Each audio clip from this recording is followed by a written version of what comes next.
Live from the Student Union on campus, this is Gold Mine Live. Your weekly all-access pass inside Charlotte Athletics is brought to you by Ortho Carolina, proud to present the 2017 Charlotte 49ers football season. Bojangles, it's bow time. Your Carolina Ford dealers. Go to yourfordchoice.com and enter the Adventure Ready giveaway to win a 2017 Escape or Fusion from your Carolina Ford dealers. Harris Teeter, where 49ers fans shop for groceries. University Eye Associates. And by Wells Fargo. Charlotte 49er fans, show your pride with a customized Wells Fargo debit card. Stop by your nearest Wells Fargo or visit Wells Fargo Card Design Studio online to learn more. Now, here's your host, the voice of the 49ers, Matt Swerad. Hi, everybody. Welcome to Gold Mine Live this week as we talk Niner basketball for the next 60 minutes. Matt Swerad joined by Jobey Thomas and head coach Houston Fancher. It is a split show this week. The first 30 minutes will be devoted to the men's program, and the second 30 minutes the women's team with head coach Cara Consuegra and one of our players joining us for the second half hour today. Niners are home this week. Don't play until Saturday, but home for 2 weeks. Next week they'll be home for 2 games. It'll be a game on Thursday against UAB and a game on the following Saturday against Middle Tennessee. This week it's only on Saturday with Old Dominion coming to town. And, Coach, good to see you on this Monday. And I hope you're feeling better. Are you a little bit under the weather? Oh, feeling a whole lot better now. Yeah, that crud had me for the weekend and turned me loose yesterday. So fighting out of a hole here. Also an update. Assistant coach Evo's been sick a little bit, but he's feeling better too. Evo and his wife both really had a bad case of the flu. They were both down their backs for 3 or 4 days, and we're glad they're back. He's back in the office today, and it was good to see him back. So we'll have him back full force next week. Missed the trip down to Florida with us. Didn't win down there. A little shorthanded with Andrew White being hurt with the thumb injury. We didn't know about that really until we left town. He hurt the thumb actually against Western Kentucky in the first half and still played the entire game and had all 18 of his points in the second half, but it was something that had to be addressed at that time, and he had a cast and couldn't play last week. That's true, and we didn't know until after the game or the next day. He started just feeling some swelling and went ahead and had some things looked at, and then came to the conclusion that he had some damage in there that, we're hoping to get him back here soon. It's still up in the air as to when he'll for sure come back, but we did want to stabilize it and put it in a position where we weren't going to injure it any worse, but he did play that second half with that damage done, and so I don't know why we can't get him back out there the way it is right now. He seems to be, it's like the flu game that Jordan had one time. He played the damaged thumb game and really played well in the second half the other night. So, but you could tell we missed him. You take 18 points out of your lineup in conference play, and it can't help but have an effect on what you do offensively.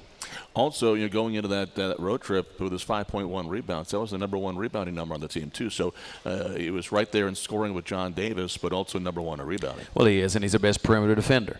So he's a three-headed monster for us there because of what he does on the glass. Of course, we know he gives us points, but he ended up guarding the best player on the other team as well. So you yank a pretty big piece out of your lineup when you take him out, and he's a guy that a lot of people feed off of with his energy. He plays as hard as anybody on the floor, and a lot of our guys take their cue from him, just playing hard. So we don't play until Saturday. Gives some guys to rest up, the opportunity to rest up a little bit, get back to the academics, but also to get back in the practice gym. It does. We wanted to make sure it's a day to reintroduce themselves to their teachers today, and we've played 10 of our last 12 games on the road. It'd be good for them to be in their own dorms and their own beds and relaxing here at home for a little bit. And we gave them a day off just to get their bodies recovered and, like I say, get back in the grind academically too. We'll be back in practice again and going after it for 4 days, getting ready for Old Dominion. We know they're a very good team. Another team is at the top of our league, so we'll have to be on top of our game here Saturday. The schedule kind of normalizes a little bit for you now, too. You mentioned all those games you've had on the road recently, and you kind of go back. You're home for 2 weeks, but then it kind of gets back into the gone 1 week, home 1 week, kind of more of a normal situation. Which is relatively normal. You're right. So we'll have these 3 games at home again, and coincidentally, we get 3 of the top teams in the league coming in here with this one and UAB in middle, all 3, playing at the top of the league right now, and then we'll go on the road for a couple, come back home for a couple, go on the road for a couple. So it does start to balance out some, but we've also an awful lot of a young team, to go on the road, and like I say, play 10 or 12 on the road here since we've made our change, and they've competed, they've played hard, looked a little fatigued in the FIU game the other night, and like I say, without Andrew in the lineup, it did make a big difference on our rotation and our ability to score the basketball.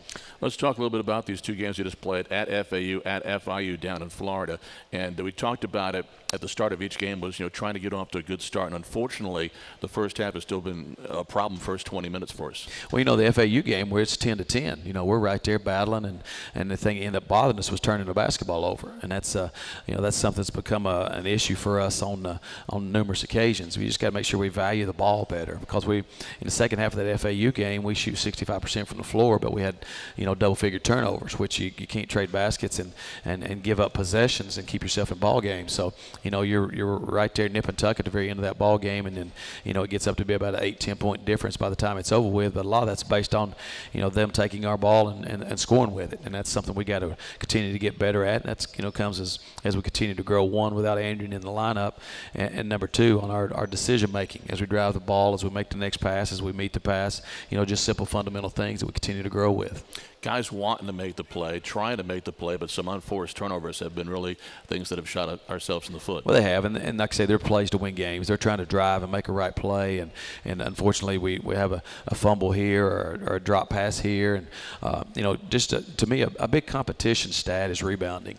And I think it shows we're competing just based on the fact that we're rebounding with teams, and even out-rebounding teams for that matter.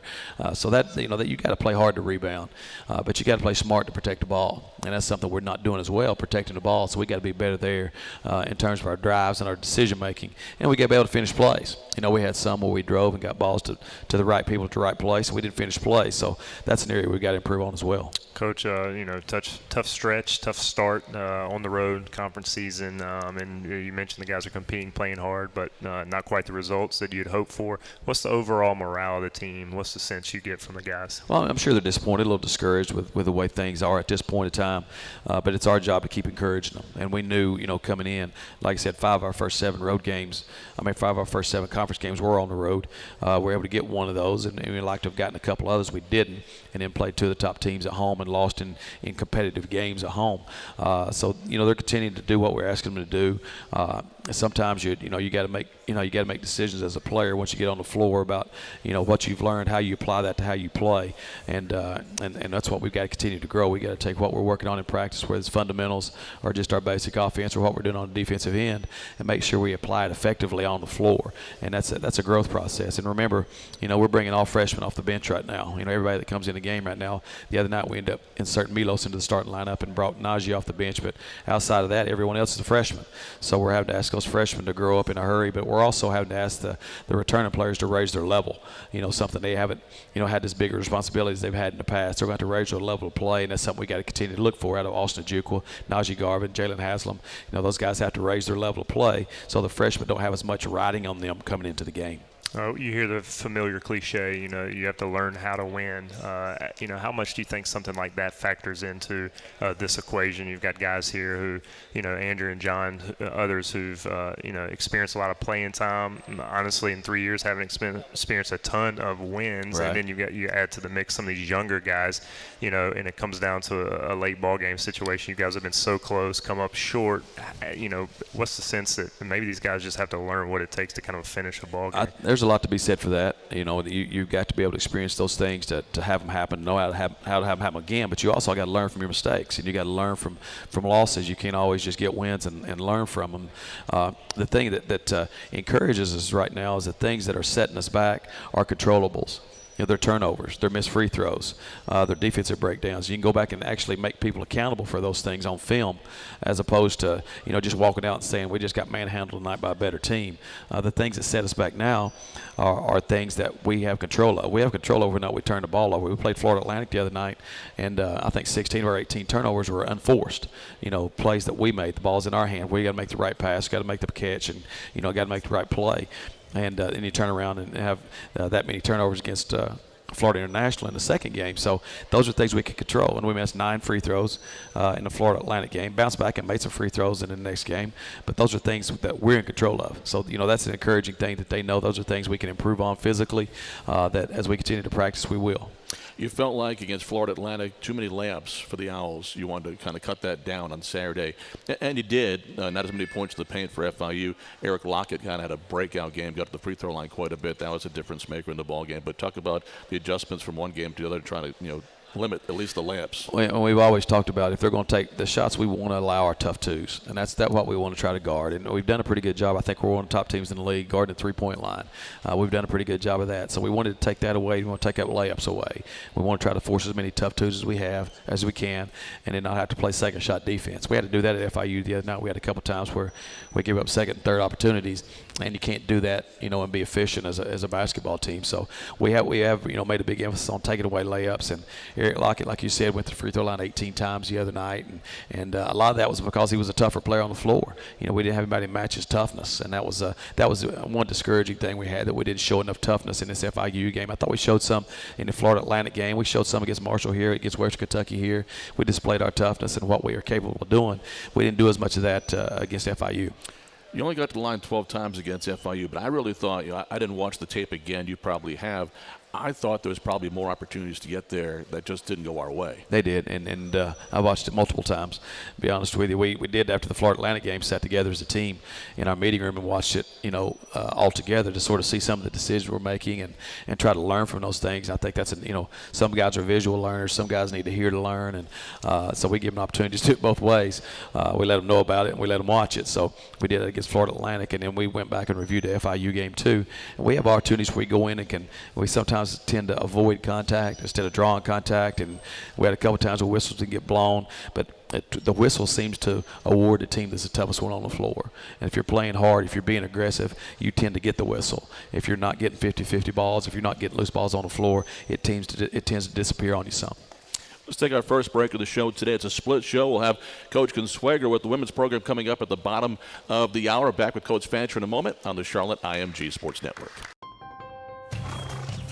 How do you become America's best-selling truck? Come on, Briggs. Wait for your pitch, kiddo. You give it best-in-class towing, payload, and with built-in Wi-Fi, Yes! the best seats in the house. That's how it's done. Just like his grandpa. Even better. That's Ford, America's best-selling truck 41 years straight. Now get a 2018 F-150 with up to $10,459 in total savings, only at your Carolina Ford dealer. Sophie, his 13th birthday. Gift, we've got you. Guitar, coming tomorrow. Road game today, surprise party tomorrow. Change of plans. Game tomorrow. No, birthday tomorrow. Guitar, reroute. Birthdays are on birthdays. Party, relocate. UPS My Choice makes rerouting packages easy. How we're helping companies solve for the needs of customers like Sophie. Welcome back to Gold Mine Live, talking Niner basketball until the top of the hour and until 12:30 with head coach Houston Fancher, the men's program. The Niners off until Saturday to take on Old Dominion. That'll be 7 o'clock at Halton Arena. And our pregame radio coverage beginning at 6:30 on the Charlotte IMG Sports Network. Well, coming up tomorrow, if you're on campus tomorrow and looking to grab lunch, head over to the Cone Center between 12 and 1. And the guy to my left right now, Houston Fancher, is going to be making Subway sandwiches, part of the Coaches vs. Cancer program. Just a great cause, and looking forward to that tomorrow. I'll take the tuna, just lettuce. I'd rather you just go with cold meat stuff. Are you paying if I have to dig down in there, it could be a problem. It could be an issue. You buy it? I'm hoping to just stand over there and cheer. I don't know what no, you got to get in there. I'll be better with condiments than I will be with the meat. I'm sure it's going to be tough for me to get that out of there. I'm a little worried about that. I'm probably going to need to practice at home tonight, to be honest with you, on making a couple sandwiches. But I did do that in high school. My brothers owned a convenience store, a little gas station convenience store, and so I worked in the deli there. So I do have experience they don't know about. So they may be looking to hire me full time. Yeah, they are. I think they may have heard. They may have done some work by background check on me to find out I did make sandwiches in my past. Well, it's certainly a great cause, a great program that's been going on for a long time, and the coaches around the country try to do their part, and different things going on different campuses. But this is really great for students to get over there tomorrow and spend some time with you guys. It really is, and it's the Coaches vs. Cancer Awareness Week too. This weekend, all the coaches across the country wear this. The Suits and Sneakers Weekend as well, where coaches wear tennis shoes just to sort of bring awareness to it as well. I think it's fantastic. A lot of high-profile coaches do a lot of great things in these causes. I worked with Bruce Pearl at Tennessee, who did great things at Tennessee during that period of time, and worked with Conzo Martin, who dealt with cancer himself and was a cancer survivor and does great things to do with his program. Mark Few. There's a lot of names across the country of coaches who do a lot of big things in awareness of this. So the fight continues to go on, and I'm glad we could participate. Well, back on the hardwood on the weekend, we take on Old Dominion. It's kind of a chance to get them at our place and hopefully bounce back. That was the first game in conference play this year before the New Year's holiday, and it didn't really go well up there in Norfolk. A tough place to win. But they got us pretty good up there. They did. They played really well, and we contributed to that. But what it did, it taught us a lesson of how tough you got to be to play in this league, especially on the road, because we did bounce back and beat North Texas, at that week after that game. So it did teach us a lot. But, to play a team that's contending for the championship in your league, you have to raise your level, and you can't do things that beat yourself. They're such a good rebounding team that a lot of times you're limited to one, sometimes two shots on your end. But you got to make sure your first shot offense is really, really efficient, and you can't really take quick shots that feed back into their offensive transition, and that's something we did up there. We took a couple quick shots when they would score, and it led back to their run out. So they're not a real high-scoring team, but up there we learned a valuable lesson about how we got to make sure we play ball control on the offensive end and get the shots we want to take, put ourselves in a good position defensively as far as our defensive transition is concerned. Let's talk a little bit about Austin Ajuka. We've touched on him the last couple of weeks, trying to get him back to playing at the level we know he's capable of, and had a pretty good offensive game at FAU and played well, but was in foul trouble the last time out against FIU. Here's a guy, last year he took more threes than he's been taking this year. Is that by design, or is it kind of the flow of the offense? Well, I think for him it's about confidence right now. I think for him, he's got to, he needs to see the ball go in the basket a couple times, but the thing we're really stressed with him is being a complete player, and he's got the ability to go in and get 7-8 rebounds a night if he will. And he did that in Florida Atlantic. He had 8 rebounds the other night, but you can't go get one night, 8 the next night. You got to be consistent with that. And sometimes as an offensive player, a lot of Jobey was this way. Jobey was a bad defender when his offense wasn't working. I was a bad defender all the time. Oh, is that what it was? I thought it was just when your offense wasn't working. They always said that Jobey was a find me for 3 and hide me on D guy. That's right. But we got to make sure that we get Austin's confidence level back to where it needs to be, because he's a talented player, and sometimes he's one of those ones that tries to make a play to raise your level, but ends up getting himself in trouble sometimes. So we talked as an individuals about making adjustments, as we're making drives, as we're making decisions, and not trying to do too much to help us win. Just try to make that next easy play, that next simple play, to simplify his game just a little bit so it becomes more effective. Certainly a great kid, very good teammate. Second half of the season now, last part of the conference play. I'd love to see him finish strong. We would. He's our only senior. Corey Bias is another senior, but the only one that plays a significant amount of minutes for us. So you'd like to see him go out on a solid note. Right now he's just not shooting the ball as well as we're used to him shooting the ball. He's defending a lot better. But like you say, fouls got him in trouble in the FIU game on Saturday. He got 2 quick ones, and we had to take him out. We ended up putting him back in when he got behind so much, and he played, still ended up playing 30-plus minutes with those fouls. But, for him to be effective for us, he's got to be a complete player. He's got to be a great defender. He's got to rebound the ball for us. He's got to score when the opportunity presents itself. A lot of fans didn't realize, too, going into the FAU game that Jalen Haslam had been under the weather last week, too. Didn't practice very much. And that was kind of evident in the game against the Owls because he was winded. Wasn't able to stay on the floor for long periods. And here's a guy that played 32 minutes against Western Kentucky. So that capability is there. It just wasn't a good week for him. Well, you go from not practicing at all to playing in the game, and the humidity was warm in that gym. It was warm in that building, yes. And so he started cramping up as well as not having his wind. So he ended up playing like 12, 14 minutes in that game, which was, an adverse effect on us as far as the rebound's concerned, too, because he is the inside presence for us. He's a guy that can catch the ball around the rim and score and get us some second opportunities down there. We, coincidentally, are one of the better offensive rebounding teams in the league right now, and he's a big reason for that. Him and Milos and Najee competing on the glass for us, and Andrian, too, for that matter. But, not to have him in that Florida Atlantic game did, affected our rotation and forced us to play small at times. But we got him back healthy on Saturday, and hopefully we'll have him in full effect this week, too.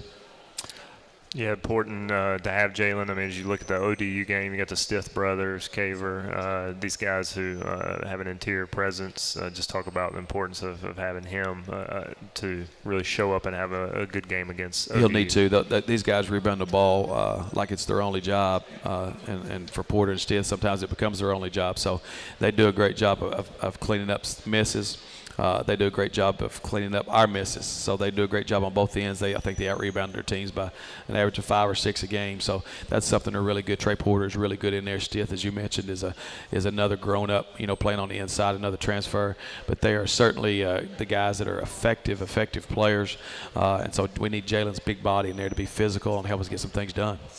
We go up against an ODU team, Coach, that is one of the best, if not the best, lockdown defensive team in the league, and that's where you got to value those possessions. You don't want to turn the ball over. They're not going to give it to you much. They're only averaging 10 a game themselves. So, when you look at that game, there's a lot of things you got to key on, but that's one of them. They're very deliberate on both ends of the floor. They want to control tempo. They don't rush it up on offense too much. They will when it's there. The opportunistic, transition, no run. But on the defensive end, they're going to grind it out and make you have to really work for every basket. And that's why we got to try to find a way to get some in transition, because we're having to work so hard in the half court for our baskets that we got to find a way to get a few more easy ones, and some of those would come in transition. Let's take our second break of the show. We'll come back with the student athlete of the week. Then we'll finish things up with Coach Fancher and then turn things over to the women's program with head coach Cara Consuegra. This is Gold Mine Live today from the Rotunda at the Student Union on campus and the Charlotte IMG Sports Network. How do you become America's best-selling truck? Come on, Briggs. Wait for your pitch, kiddo. You give it best-in-class towing, payload, and with built-in Wi-Fi, Yes! the best seats in the house. That's how it's done. Just like his grandpa. Even better. That's Ford, America's best-selling truck 41 years straight. Now get a 2018 F-150 with up to $10,459 in total savings, only at your Carolina Ford dealer. Sophie, his 13th birthday. Gift, we've got you. Guitar, coming tomorrow. Road game today, surprise party tomorrow. Change of plans. Game tomorrow. No, birthday tomorrow. Guitar, reroute. Birthdays are on birthdays. Party, relocate. UPS My Choice makes rerouting packages easy. How we're helping companies solve for the needs of customers like Sophie. The Student Athlete of the Week, sponsored by Ortho Carolina, the official team physician of your Charlotte 49ers. This week's Ortho Carolina Student Athlete of the Week is Jada Martin. Martin is a senior on the women's basketball team from Winsboro, South Carolina. Last season, she became the first player under head coach Cara Consuegra to walk onto the women's basketball team, and thanks to her hard work and dedication, she earned a scholarship for the 2017 spring semester. This season, she set new career highs in minutes played and points in a 49er win over South Carolina State. Away from the court, she is a double major in computer engineering and mathematics. Jada Martin, the Ortho Carolina Student Athlete of the Week. This has been the Ortho Carolina Student Athlete of the Week, brought to you by Ortho Carolina, the official team physician of your Charlotte 49ers. Welcome back to Gold Mine Live. A few more minutes here with head coach Houston Fancher, the coach of the men's program. The Niners back home this week, taking on Old Dominion, 7 o'clock on Saturday, and then home next week as well. And, of course, our next show is a week from today, also here on campus of the Student Union.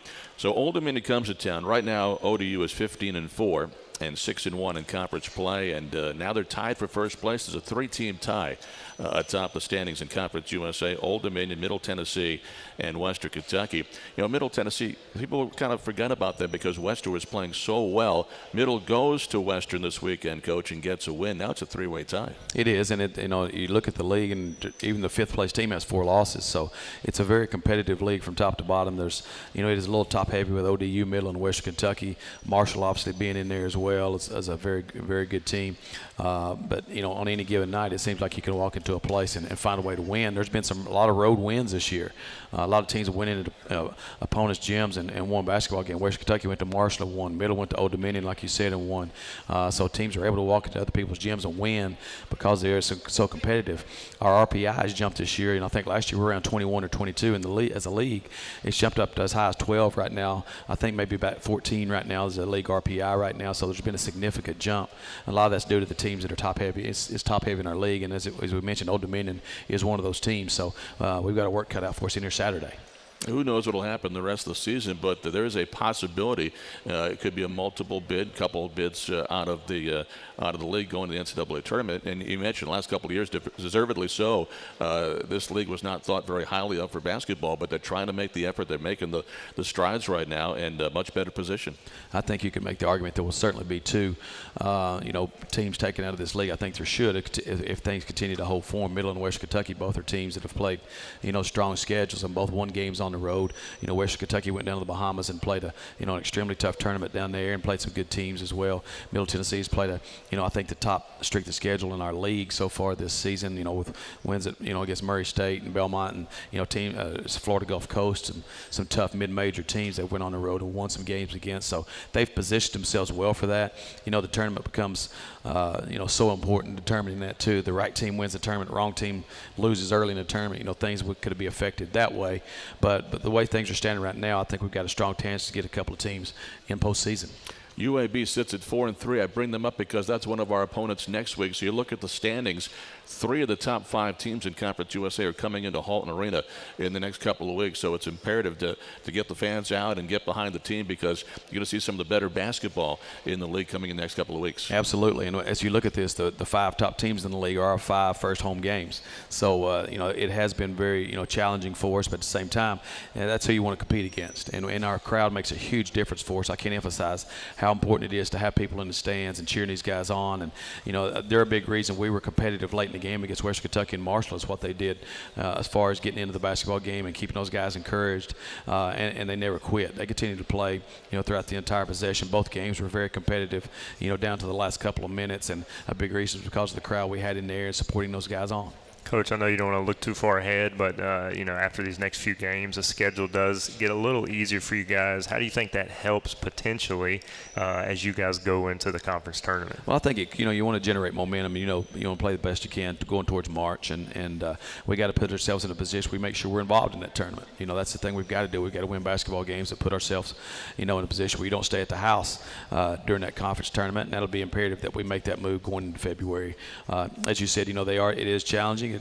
The good thing, and you're exactly right what you said first, is that we're not going to look any further past to what we got coming up Saturday. What we're looking at right now is today's workout, and tomorrow's workout, and that's the things we're working on now is making sure we've got in place we want to do now, and the rest of the stuff will be here when it gets here. But our work right now is to work on keeping these guys in place mentally, keeping these guys where they need to be emotionally, and the physical stuff will continue to improve on as we grow.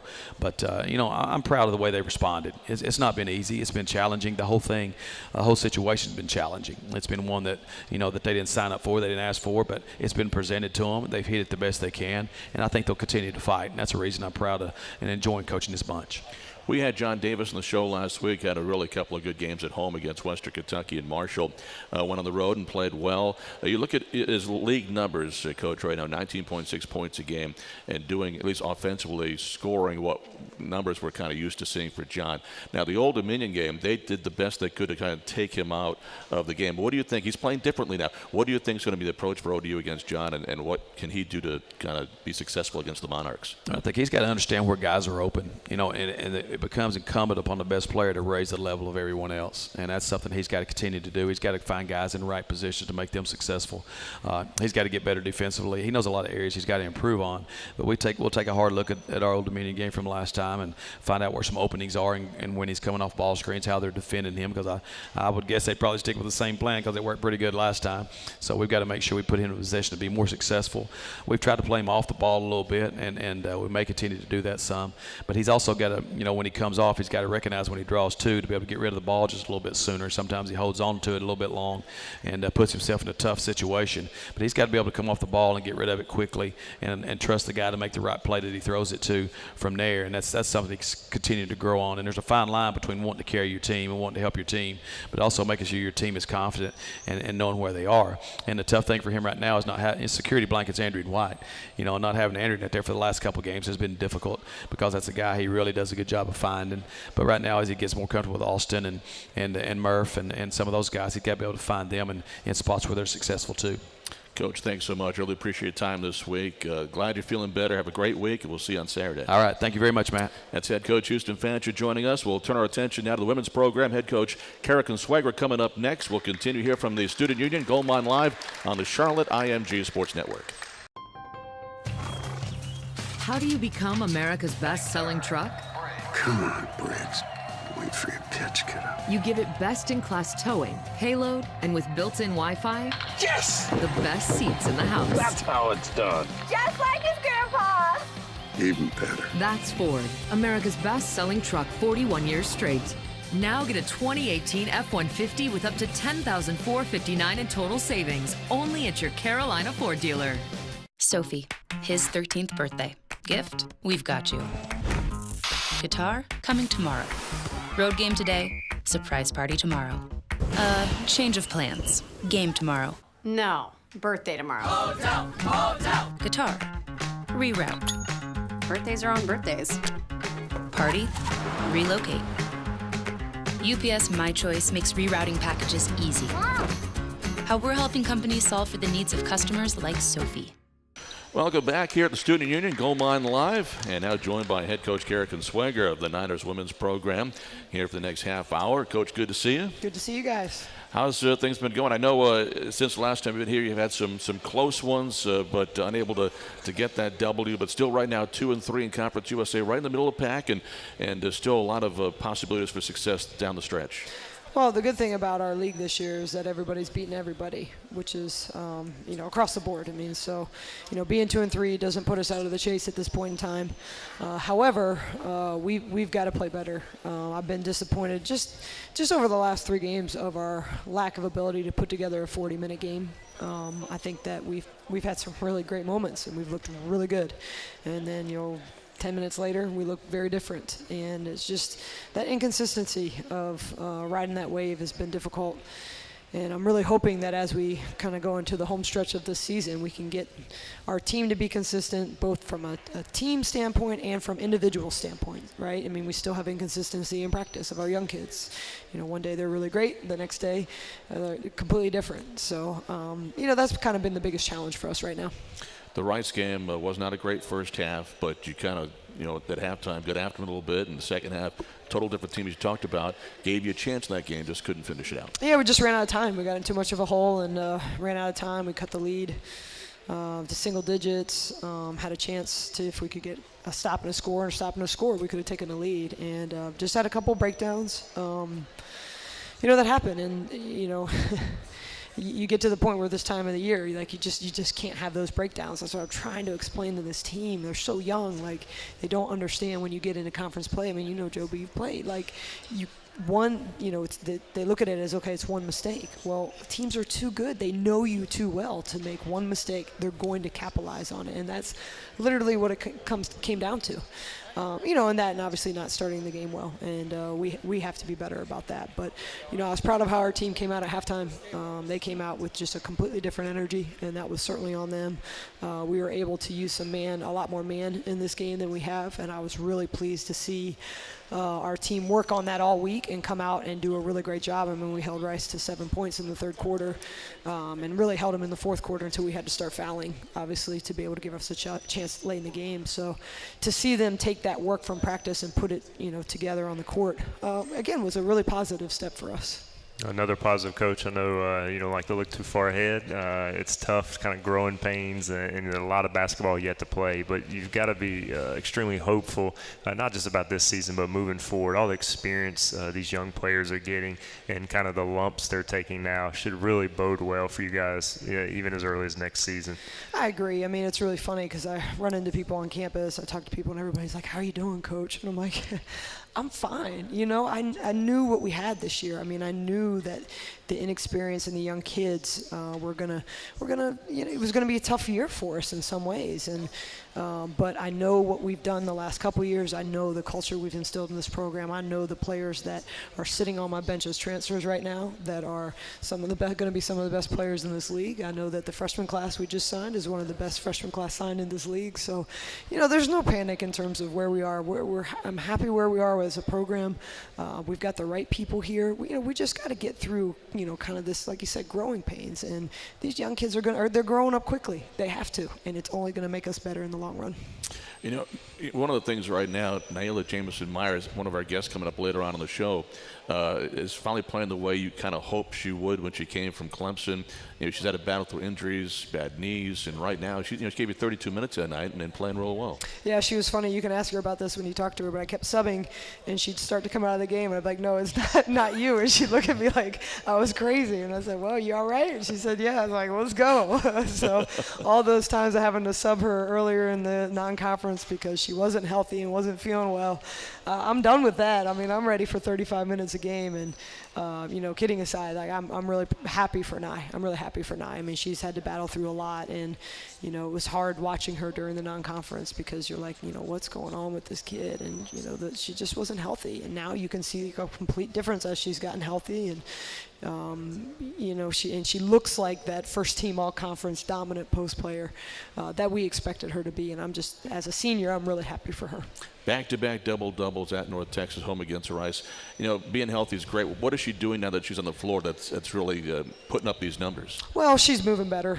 She's able to move to go catch the ball better. She's finishing better. You know, overall, like just she's in better shape. She's not as fatigued because she's not been as limited. She's been able to practice. You know, when we were in non-conference, she was so limited in practice. So she'd get in the game and, you know, she'd go up and down the court a couple times, and just that fatigue would hit her like a truck.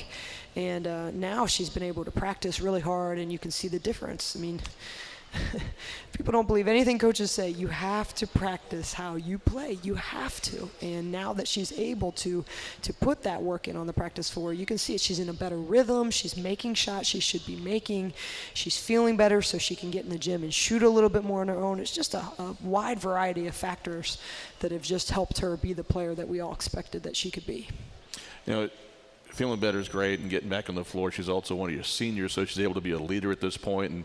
And you mentioned all the youth on this team. As you get deeper into conference play and hopefully have some of that success, that can go a long way as you head towards Frisco in the conference tournament. Yeah, I agree, and I think that was equally hard for her. And again, you can ask her about this as well, but early in the non-conference, she wasn't playing well, right? And she didn't look good. And, you know, a lot of people thought maybe it was her effort. It had nothing to do with her effort. It had to do with how she was feeling. And when you're playing like that, it's hard to tell other people what to do. It's hard to get on other people. And I think that was, you know, difficult for her, difficult for our team, because Nye is a leader for us. And when she's feeling good, she does things the right way. And now that she's feeling better and she's performing as expected, I think that's only going to help her confidence as a leader to be able to step up and say, okay, now we need to do these things because I'm doing it too. Take a break right now in the show. We'll come back with more, and I believe actually going to bring Naila out next, and talk to Naila, and then Coach come back. We'll talk more about some other players in the team and heading deeper into conference play and what's coming up this week as well. We'll continue more in a moment on the Gold Mine Live on the Charlotte IMG Sports Network. How do you become America's best-selling truck? Come on, Briggs. Wait for your pitch, kiddo. You give it best-in-class towing, payload, and with built-in Wi-Fi, Yes! the best seats in the house. That's how it's done. Just like his grandpa. Even better. That's Ford, America's best-selling truck 41 years straight. Now get a 2018 F-150 with up to $10,459 in total savings, only at your Carolina Ford dealer. Sophie, his 13th birthday. Gift, we've got you. Guitar, coming tomorrow. Road game today, surprise party tomorrow. Change of plans. Game tomorrow. No, birthday tomorrow. Guitar, reroute. Birthdays are on birthdays. Party, relocate. UPS My Choice makes rerouting packages easy. How we're helping companies solve for the needs of customers like Sophie. Welcome back to Gold Mine Live. Matt Swaraj, Jobey Thomas, and now joined by Naila Jamison-Myers, a senior on the Niners women's basketball team. And Naila, thanks for joining us. Hope you're doing all right. Great to be here. Well, first of all, how was your holiday, your break? You know, classes wrapping up that first semester, going into your final semester as a senior. You must have enjoyed that little bit of time off. Well, you know, being a student athlete, it's not really a break. You know, you get to stay here and you get to practice and play games. It's wonderful. That's the fun part, right? Yeah. And you guys, as you come together in league play now, talk about team a little bit. A little disappointing on the last road trip, but still a lot of season left. Yes, We're working through just growing kind of together. We have a lot of younger players this year, and we're just all trying to find our niche and how we all play well together and how we can put together a whole game. Talk about yourself a little bit in that, we just talked with Coach about being healthy, and that's got to be so big. You battled through some injuries, and finally this last attempt to close out your career as a Niner. You began your college career at Clemson before transferring here. It's got to be, for you, some weight off your shoulders to go out there and know that you're healthy and you can help this team win. I feel so much better than I did at the beginning of the year. I was very not sure what I was going to do and how I was going to help, because it became, to me, almost a hindrance playing with my team, playing how I was. And I'm just glad to be healthy again. I'm glad to feel better when I'm out there, be able to be more effective for them. Talk about Nia, being a former player. I know the mental side of the game, especially when you're injured, just can be so taxing on you. What was it like kind of walking through that, and maybe what did you do to kind of keep your mindset in a good place as you were trying to get back on the court? Well, it was very difficult because I wasn't really sure, why I was feeling how I was feeling, why it was so bad. But a couple games into the season, whenever we played Arkansas, I told my teammates, because that's when I realized how bad it really was, and I told them I don't know what's going on, but I'm going to get it fixed for conference time. I'm not sure what it is, but it has to get fixed. And so I just I had to figure out what it was. Once we found out what it was, I just kind of went full force into, okay, I have to make this better, and I have to be better for my teammates. As you look, as you are better now and you are contributing at a higher level, the double-doubles you had last week, what was that like, knowing that now you are healthy? That must have felt good that you're contributing that way, and you can also, as a senior, start to be that leader that you want to be. Definitely, I feel like my teammates do look up to me, and I feel like I am a leader on the team. I've been that the whole season, but now being able to not just say the things, but also do the things, which is a big part of being a leader. I think that it's accepted well. It's understood better now that I'm actually able to perform as well. Coach told a funny story about, a timeout and thought you were coming off the floor, but now you're given those minutes that you love to be out there 32 minutes a game. You were averaging 22 before the injury, so that's got to be great. Yes. It was actually first quarter, and I was like, okay, which one of y'all got me? And both of them looked at me and was like, no. And I was like, okay, I'm good to go. As long as I can go, I'm going to go. Coach Cara, whenever I ask to come out, she knows that it's time for me to come out. And so I'll come out for a little bit and then go right back. So. Well, now you're 3 blocks away from top 10 in school history, and I know, most players at least won't admit that they play for stats, but talk about the importance of something like that to just kind of substantiate what you've done throughout the course of your career. That's the first time I've heard of that, so that's great. 3 blocks, we can get that this week. So that's exciting. Go for number very 1. Exciting, definitely.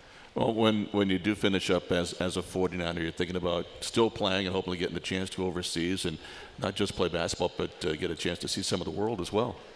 Yes, and that's kind of something that I've always looked forward to. I want to travel, and I think it would be a perfect experience to be able to do it and play basketball at the same time. Have you enjoyed your time here? You started at Clemson and finishing up here with the Niners. What's it been like being a 49er? I love it here. Whenever anybody asks, oh, you left Clemson, how is it in comparison? It's I love it here. And I love the coaches. I love my teammates. The atmosphere here is completely different, and it's one of the best decisions I ever made. And you see the younger players in this team and knowing that the future is pretty bright. It definitely is, and I joke with them, but I said, no, y'all are really good, and I wish that I would be able to play with y'all in a year or two. Because once you develop that sense of the game at this next level, it's going to be scary. Well, we know you'll be watching and cheering them on, hopefully from someplace over in Europe as you continue to play. But thanks so much for joining us today. Good luck the rest of the season. Thank you. Nyla Jamison Myers joining us here on Goldmine Live. We'll take a timeout, come back and finish things up with Coach Consuegra. Finish out the hour coming up next, the Charlotte IMG Sports Network. How do you become America's best-selling truck? Come on, Briggs. Wait for your pitch, kiddo. You give it best-in-class towing, payload, and with built-in Wi-Fi, Yes! the best seats in the house. That's how it's done. Just like his grandpa. Even better. That's Ford, America's best-selling truck 41 years straight. Now get a 2018 F-150 with up to $10,459 in total savings, only at your Carolina Ford dealer. Sophie, his 13th birthday. Gift, we've got you. Guitar, coming tomorrow. Road game today, surprise party tomorrow. Change of plans. Game tomorrow. No, birthday tomorrow. Guitar, reroute. Birthdays are on birthdays. Party, relocate. UPS My Choice makes rerouting packages easy. How we're helping companies solve for the needs of customers like Sophie. Welcome back to Gold Mine Live. I want to thank Nyla Jamison-Myers for joining us, and now back with head coach Cara Consuegra as we wrap up the show in about 10 minutes or so. So, Coach, tell us what you got coming up this week. I know the men are home on Saturday, and usually if we're home, you're gone, but tell us what's coming up in the near future for your program. Yeah, we're away this week. We play at Southern Miss on Thursday and then at Middle Tennessee on Sunday. So a little bit of a different week for us. We typically play Thursday, Saturday. We're playing Thursday, Sunday this week. So it'll be good for us. I mean, we obviously opened up conference play with a great win over Southern Miss. I'm pretty sure we lit a fire under them because they've played great ever since we played them. And I'm sure they'll be ready to play. The good thing is, with my team being on a little bit of a losing streak here, gives you confidence knowing you've beat this team. We had a really good game plan against them. Our players executed it fantastically. And we had our bench play the best that they've played, just with helping us minutes off the bench in probably all of our conference games. So hopefully that gives us some confidence to be able to go on the road. They're 8-1 at home. They play really well there.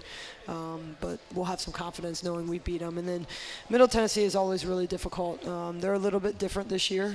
Typically they're in the running for the top of the league, and not that they're not. I mean, everybody's beating everybody right now, so it's hard to say. But one of their better players has been hurt, right? She's been hurt. She's gotten back the last 2 games, I believe. But with any kid that's been out for a long time, and especially a post player, I mean, she's I don't think probably in great shape and not in a great rhythm. So they're certainly not the Middle Tennessee in the past where you go on the road and play them and you're like, man, this is going to be just really, really hard. I mean, will it be difficult? Sure. We haven't beat them, and we'd love to beat them. But 2 winnable games. But, again, if we don't put 40 minutes together on the road, you just can't win without that. Well, one player playing awfully well is Laya Raventos, and leading in scoring over 15 a game, but you lost a lot from the three-point line last year. She's really kind of filled some of that void this year, hasn't she? Yeah, if you ever see her, keep telling her that, because I want her to shoot the 3 more. Laya is a playmaker first by nature. She's not a scorer by nature. She's become a scorer for this year because we basically said, look, we just lost over 60% of our scoring from a year ago. You have to shoot the ball. And she's done a really good job of finding the right shots for her at the right time. But I think that she can shoot the 3 more than she does because she's very accurate.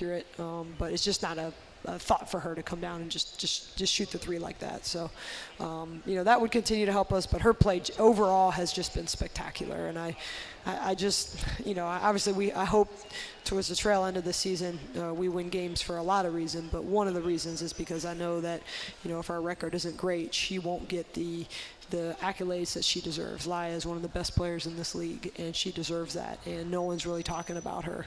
And I know that's because, we haven't won as many games as we would have liked, which is a shame. Well, that's not a statement I ever heard in my career. We want you to shoot the ball more. Just only something maybe in my dreams I envisioned. Could you have even shot the ball more? Was that possible? Yeah, I think so, actually. It's a sign of a good point guard, too. She's getting to the free throw line. Plus, good free throw shooter, 77%. That goes a long way. Oh, yeah. I mean, Laya is so valuable for us in every way. In fact, if you look at our efficiency numbers, really pull our stats, when she's not on the court, we have a negative efficiency, basically, which is like, wow, how do we find time to rest her? Because she does so much to affect the game, scoring. I mean, she runs the offense for assists, steals, getting to the free throw line. I mean, we're just a completely different team when she's on the court versus when she's not on the court. And now we're starting to see teams double team her. We're starting to see teams, anytime she gives the ball up, try to face deny her, not let her get the ball back, because everybody who's scouting us knows how important she is as well. 96 assists, the 15-plus points a game, 96 assists, which is number 1 on the team, but number 2 in Conference USA as well. One player I wanted to mention, too, she was our student-athlete spotlight we played back in the first half hour. That's Jada Martin, who was the first walk-on you had to make a team for the Niners, who won a scholarship this year. She's now playing some minutes for you and contributing. Yeah, she is. I mean, Jada's come a long way in just the short time that I've known her. We had walk-on trials a year ago just because we wanted to fill out our roster a little bit, and she came in and she earned her spot, and she's continually just earned some time for us. I mean, number one, she's a great kid. She understands our culture. She works hard in practice. She gives us everything she has, and because of that, she's earned some minutes for us. And so there's many games where I put her in there to see what she can do for us, and even if she fills 4 minutes, maybe more, but even in those 4 minutes, she's really valuable for us. Dara Pearson on the glass doing a great job leading the team in rebounding, over 8 a game, but also 50 on the offensive side. So doing on both sides of the floor. Yeah, what I love about Dara is she does her job, and that's so important when you play a team sport, to have players that are bought into their roles and understand their job, and that's what Dara does, and that's why she's playing probably 37 minutes in conference play, because we need her. We need her on the court, and because she's a great defender, she's a great rebounder, and she takes pride in doing that. She doesn't try to she doesn't try to shoot the ball more than we need her to do. She doesn't try to bring the ball up. I mean, she doesn't try to do anything that we don't ask her to do, and because of that, she's very valuable to this team. We talked about the non-conference schedule so many times this year, those tough teams that you played, hoping getting you ready for conference play. And as you go back on the road this week, again, you kind of go back to those games that have been so close. You try to get over the hump now, and hopefully you get one of these. We just talked about with Coach Fancher, just trying to get that one win, to learn how to win. With a young group of kids, got to learn how to win. I agree.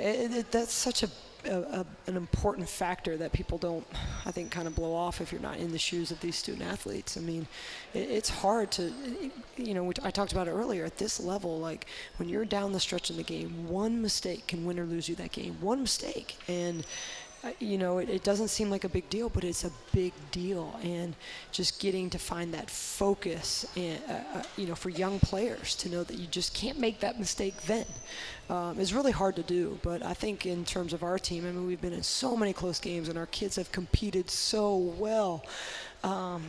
It's almost like a confidence factor for us now, where there's like, oh, here we go again.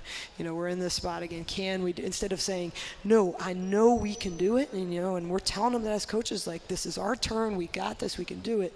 You just don't see that body language from us right now. So that's a mental thing that we have to fight through and understand that, we can win these games, but, just to see us do it would certainly be, I think, very helpful. Well, I got the game coming up on Thursday at Southern Miss. You can catch that on the radio with Josh Feldman, charlotte49ers.com, or also, I believe, the TuneIn app. And then the Middle Tennessee game on Sunday, that's on ESPN3 as well. Coach, thanks so much. Appreciate the time today. Good luck this week. Thank you. It's head coach Cara Consuegra. I want to thank Coach Houston Fancher as well, and Naila Jamison-Myers for joining us. For Jobey Thomas, I'm Matt Suarez. The next men's broadcast is going to be on Saturday. Pre-game at 6:30. We'll tip it off at 7 against Old Dominion at Halton Arena. Get your tickets by going to charlotte49ers.com or call 704-687-4949. So long, everybody.